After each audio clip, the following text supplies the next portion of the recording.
പ്രിയപ്പെട്ടവരെ, മൂന്നാമത്തെ മൊഡ്യൂളാണ് ഇനി നമ്മൾ പറയുന്നത്.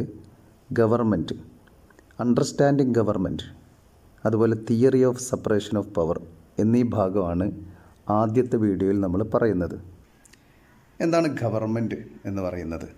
ഏതൊരു രാജ്യത്തിൻ്റെയും ദൈനംദിന കാര്യങ്ങൾ കൈകാര്യം ചെയ്യുകയും അതിനാവശ്യമായ നിയമങ്ങളും ചട്ടങ്ങളും നിർവഹിക്കുകയും നടപ്പാക്കുകയും ചെയ്യുന്ന ഭരണനിർവഹണ സംവിധാനമാണ് ഗവൺമെൻറ് എന്ന് പറയുന്നത്. ഒരു ഗവൺമെൻറ്റിൻ്റെ പ്രവർത്തനങ്ങൾ 3 വിഭാഗങ്ങളായാണ് തരംതിരിച്ചിരിക്കുന്നത്.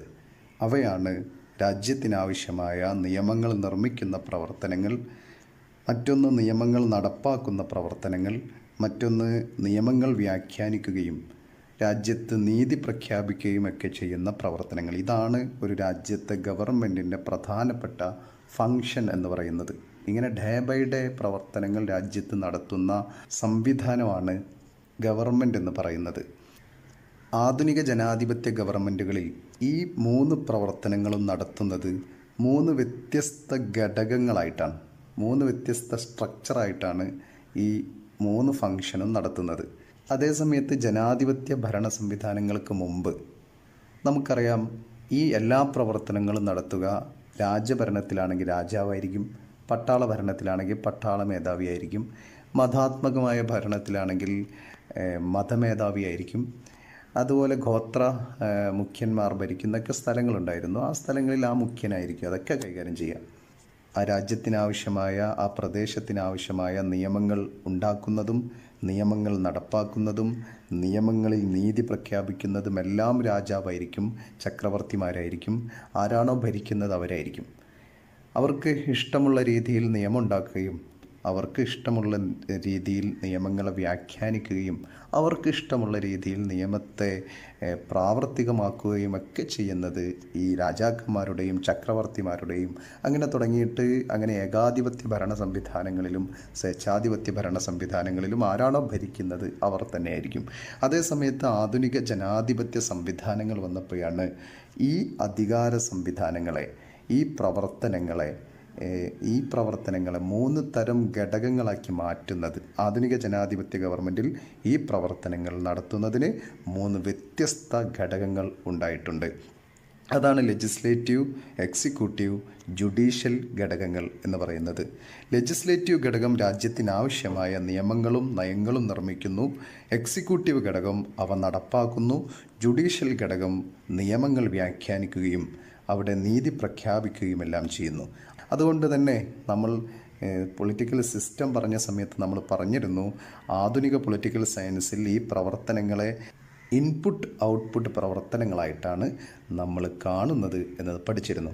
ഇങ്ങനെ ജനാധിപത്യ ഗവൺമെൻറ്റിൻ്റെ പ്രവർത്തനങ്ങൾ 3 വിഭാഗമായി തിരിച്ചിരിക്കുന്നതിനാണ് അധികാര വിഭജന സിദ്ധാന്തം എന്ന് പറയുന്നത്. ഇങ്ങനെ ഗവൺമെൻറ്റിൻ്റെ പ്രവർത്തനങ്ങൾ 3 വിഭാഗമായി തിരിച്ചിരിക്കുന്നതിനാൽ ഓരോ ഘടകവും അവരവരുടെ പ്രവർത്തനങ്ങൾ നടത്തുന്നു. അവയിൽ ഏതെങ്കിലും ഒരു ഘടകം അധികാര കേന്ദ്രീകരണത്തിലേക്ക് പോകുന്നുണ്ടെങ്കിൽ അത് തടയുന്നതിന് ചെക്ക് ആൻഡ് ബാലൻസ് എന്ന സംവിധാനവും പ്രവർത്തിക്കുന്നു. അധികാരത്തെ പരിശോധിക്കുന്നു, ഒന്ന് മറ്റൊന്നിനെ പരിശോധിക്കുന്നു.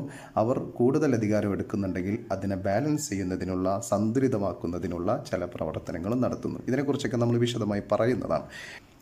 ഏതായാലും ചുരുക്കത്തിൽ ആധുനിക ജനാധിപത്യ ഗവൺമെൻറ്റുകളിൽ ലെജിസ്ലേച്ചർ രാജ്യത്തിൻ്റെ ഇഷ്ടം രൂപപ്പെടുത്തുകയും എക്സിക്യൂട്ടീവ് അത് നടപ്പാക്കുകയും ജുഡീഷ്യറി അതിനെ വ്യാഖ്യാനിക്കുകയും ചെയ്യുന്നു. ഇങ്ങനെയാണ് ആധുനിക ജനാധിപത്യ സംവിധാനങ്ങളിൽ, രാഷ്ട്രീയ വ്യവസ്ഥിതികളിൽ നടന്നുകൊണ്ടിരിക്കുന്നത്. Theory of separation of power, അധികാര വിഭജന സിദ്ധാന്തം, അതിനെക്കുറിച്ച് നമുക്ക് കുറച്ചുകൂടി ആഴത്തിൽ നമുക്ക് മനസ്സിലാക്കാം. പരീക്ഷയ്ക്ക് theory of separation of power, അധികാര വിഭജന സിദ്ധാന്തത്തെക്കുറിച്ച് വളരെ വിശദമായി പലപ്പോഴും ചോദ്യം വരുന്നതാണ്. അധികാര വിഭജന സിദ്ധാന്തത്തിൻ്റെ തുടക്കം പുരാതന കാലത്ത് തന്നെ നമുക്ക് കാണാൻ സാധിക്കും. അരിസ്റ്റോട്ടിലിൻ്റെ ഗ്രന്ഥങ്ങളിൽ തന്നെ നമുക്കത് കാണാൻ സാധിക്കുന്നുണ്ട്. ഗവൺമെൻറ്റിൻ്റെ പ്രവർത്തനങ്ങളെ ഡെലിബറേറ്റീവ്, മജിസ്റ്റീരിയൽ, ജുഡീഷ്യൽ പ്രവർത്തനങ്ങളായിട്ട് അദ്ദേഹം വിഭജിച്ച് കാണുന്നുണ്ട്. അങ്ങനെ തന്നെ പ്രവർത്തിക്കണം എന്ന് അരിസ്റ്റോട്ടിൽ തന്നെ പറയുന്നുണ്ട്. പിന്നീട് നമുക്ക് അധികാര വിഭജന സിദ്ധാന്തത്തിൻ്റെ ആശയങ്ങൾ കാണാൻ സാധിക്കുന്നത് 16-ാം നൂറ്റാണ്ടിൽ ജീൻ ബോർഡിലാണ്. നമുക്കറിയാം, അദ്ദേഹത്തിൻ്റെ തുടക്കകാലത്ത് എല്ലാ അധികാരവും, യൂറോപ്പിലൊക്കെ എല്ലാ അധികാരവും രാജാക്കന്മാരാണ് രാജ്യത്തിൻ്റെ എല്ലാ പ്രവർത്തനങ്ങളും നടത്തിയിരുന്നത്. അതുകൊണ്ട് അദ്ദേഹം പറയുന്നത് ഈ രാജാവിനെ, മൊണാർക്കിനെ നീതി നടപ്പാക്കാൻ അനുവദിക്കാൻ പാടില്ല. നിയമം നിർമ്മിച്ചാലും നിയമം നടപ്പാക്കിയാലും പക്ഷെ നിയമത്തിൽ നീതി പ്രഖ്യാപിക്കുന്ന അധികാരം രാജാവിന് പാടില്ല. ജുഡീഷ്യൽ ചുമതലകൾ ഒരു സ്വതന്ത്ര മജിസ്ട്രേറ്റുകളെ ഏൽപ്പിക്കണം. എങ്കിൽ മാത്രമേ നീതി നടപ്പാവുകയുള്ളൂ. അധികാര രംഗത്ത് ജുഡീഷ്യൽ കാര്യങ്ങളിൽ ഉണ്ടായാൽ മാത്രമേ ആ രാജ്യത്ത് നീതി നടപ്പാവുകയുള്ളൂ. അങ്ങനെ ഒരു സെപ്പറേഷൻ ജുഡീഷ്യൽ രംഗത്ത് വേണം എന്ന് അദ്ദേഹം പറയുന്നുണ്ട്. ഈ ഗവൺമെൻറ് സംവിധാനത്തിൽ ജുഡീഷ്യൽ വിഭാഗത്തെ കൃത്യമായിട്ട് രാജാവിൽ നിന്ന് മാറ്റണം, അധികാരത്തെ വിഭജിക്കണമെന്ന് ജീൻ ബോഡിൻ അക്കാലത്ത് 16-ാം നൂറ്റാണ്ടിൽ പറയുന്നുണ്ട്. അതിനുശേഷം അധികാര വിഭജന സിദ്ധാന്തത്തിൻ്റെ ആശയങ്ങളിൽ മറ്റൊരു നിർണായക വഴിത്തിരിവുണ്ടാകുന്നത് 17-ാം നൂറ്റാണ്ടിലെ മഹാനായ ലിബറൽ എഴുത്തുകാരനായ ജോൺ ലോക്കിൻ്റെ ആശയങ്ങളുടെ വിശദീകരണത്തിൽ നിന്നാണ്. ഗവൺമെൻറ്റിൻ്റെ അധികാരങ്ങൾ പരസ്പരം വേർപ്പെടുത്തിയാൽ മാത്രമേ വ്യക്തി സ്വാതന്ത്ര്യങ്ങൾ സംരക്ഷിക്കാൻ സാധിക്കുകയുള്ളൂ എന്ന് അദ്ദേഹം വാദിക്കുന്നു. അദ്ദേഹം ലിബറൽ ആശയക്കാരനാണ്. വ്യക്തി സ്വാതന്ത്ര്യത്തിന് അത്രയും പ്രാധാന്യം കൽപ്പിക്കുന്ന ഒരു ആശയമാണ് ലോക്കിൻ്റേത്. ലിബറലിസത്തിൻ്റെ പിതാവാണ് ജോൺ ലോക്ക്. അദ്ദേഹം പറയുന്നത് വ്യക്തികളുടെ സ്വാതന്ത്ര്യം സംരക്ഷിക്കണമെങ്കിൽ അധികാര രംഗത്ത് വിഭജനം ഉണ്ടായിരിക്കണമെന്ന് അദ്ദേഹം കൃത്യമായി പറയുന്നുണ്ട്. ഗവൺമെൻറ്റിൻ്റെ അധികാരങ്ങൾ പരസ്പരം വേർപ്പെടുത്തിയാൽ മാത്രമേ വ്യക്തി സ്വാതന്ത്ര്യങ്ങൾ സംരക്ഷിക്കാൻ സാധിക്കുകയുള്ളൂ. അതിന് അധികാരങ്ങളെ ലെജിസ്ലേറ്റീവ്, എക്സിക്യൂട്ടീവ്, ഫെഡറേറ്റീവ് എന്നിങ്ങനെ വിഭജിക്കണമെന്ന് അദ്ദേഹം അക്കാലത്ത് പറയുന്നുണ്ട്. ലിബറലിസത്തിൻ്റെ പിതാവായ ജോൺ ലോക്ക് പറയുന്നുണ്ട്. അധികാര വിഭജന സിദ്ധാന്തം രാഷ്ട്രീയ ചിന്തയിലും ആധുനിക സർക്കാരുകളുടെ ഘടനയിലും ആഴത്തിലുള്ള സ്വാധീനം ചെലുത്തിയത് 16-17 നൂറ്റാണ്ടുകളിൽ ഫ്രാൻസിൽ ജീവിച്ചിരുന്ന രാഷ്ട്രീയ ചിന്തകനായ മൊണ്ടസ്ക്യൂവിൻ്റെ 1748 പ്രസിദ്ധീകരിച്ച ദ സ്പിരിറ്റ് ഓഫ് ലോ എന്ന കൃതിയിൽ ഈ അധികാര വിഭജന സിദ്ധാന്തം എന്ന ആശയം വിശദീകരിക്കുകയാണ്.